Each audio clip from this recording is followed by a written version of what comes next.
وعلیکم السلام ورحمۃ اللہ وبرکاتہ۔ جیسا کہ آپ نے سوال کیا کہ قبرستان کے پیڑ کی ملکیت کس کی ہے، اور کیا اگر کوئی پیڑ کٹ جائے تو کوئی شخص اس پیڑ کو اپنی ضرورت کے لیے استعمال کر سکتا ہے یا نہیں؟ تو الجواب بعون الملک الوہاب۔ وقف شدہ قبرستان میں لگے درخت دو طرح کے ہوتے ہیں، جو کسی شخص کے لگائے بغیر خود بخود اگ گئے ہوں، دوسرا جو کسی شخص نے لگائے ہو۔ تو پہلی صورت میں وہ درخت قبرستان کے ہیں، جبکہ دوسری صورت میں لگانے والا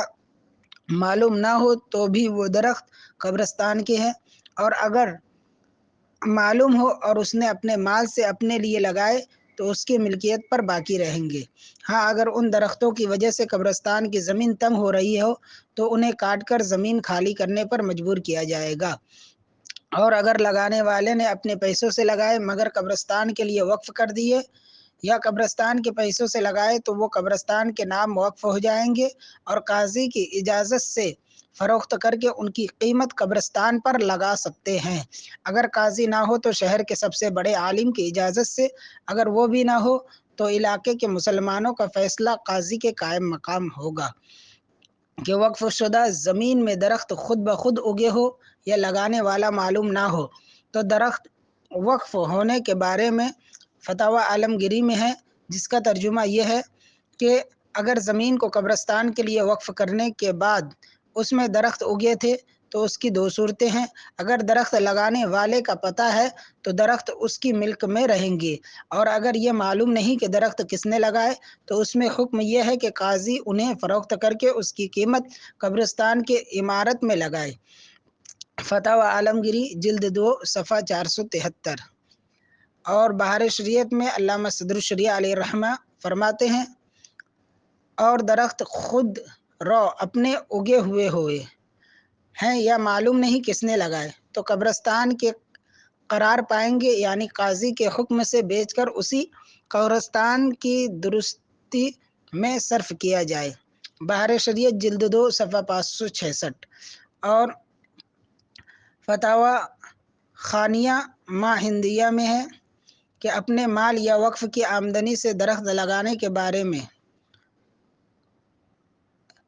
جس کا ترجمہ یوں ہے کہ ایک شخص نے متعین کام یا متعین لوگوں کے لیے زمین وقف کی، پھر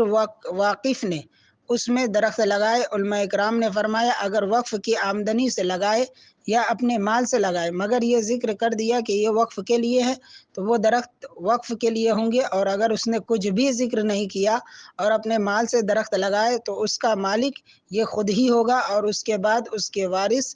مالک ہوں گے، اور وہ درخت وقف نہیں ہوں گے۔ جلد 3 صفحہ 310۔ اور اسی طرح فتاوی فیض الرسول میں ہے کہ اہل علاقہ کی اجازت سے فروخت کرنے کے بارے میں فتاوی فیض الرسول میں ہے، قبرستان کے خود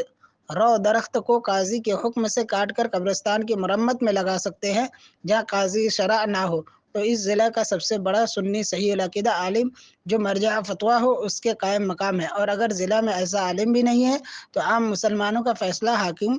قاضی کے قائم مقام ہے۔ ان تمام عبارتوں سے یہ بات واضح ہو جاتی ہے کہ قبر میں موجود درخت یہ تمام کی دو نوعیتیں ہیں کہ اگر لگانے والا معلوم ہو تو یہ اس کی ملکیت ہے اور وہ اسے کاٹ کر اپنے ضروریات میں لگا سکتا ہے، اور اگر یہ وقف شدہ ہو یعنی لگانے والا معلوم نہ ہو یا خود بخود اگا ہو تو اسے